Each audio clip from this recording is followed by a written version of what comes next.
Welcome to our channel. Today we how to authorize PartnerStack API access for payouts, beginner guide step by step clearly. To authorize PartnerStack API access for payouts, start by logging into your PartnerStack account.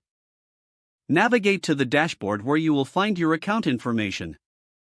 Locate the settings section in the left side menu.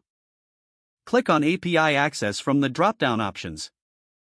Here, you will see an option to create a new API token. Click the button labeled Create New Token.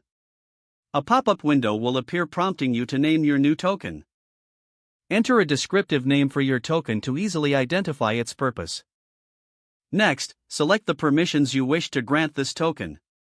Ensure you include necessary permissions for payout access.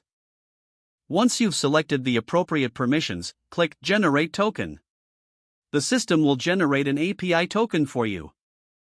Copy this token immediately and store it in a secure place.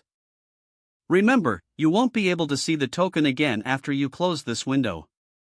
Now, navigate to your payment processing or application platform. Access the settings or integrations section of that platform.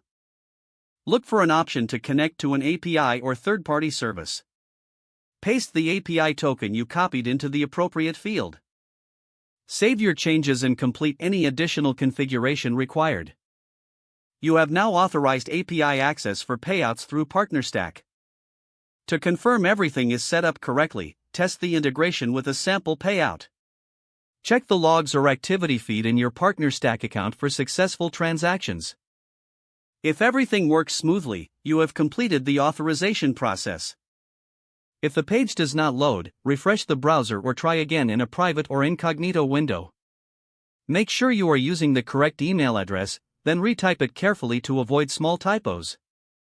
If your password is not accepted, use the reset option and create a new strong password you can remember. Check your spam folder for verification or security emails, then complete any requested confirmation steps. Enable two-factor authentication if available to improve account security and reduce unauthorized access risk.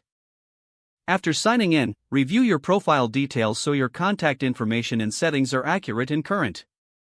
If you see an error message, note it down and try again after restarting your device and internet connection. Don't forget to like this video and subscribe to our channel for more step-by-step tech guides.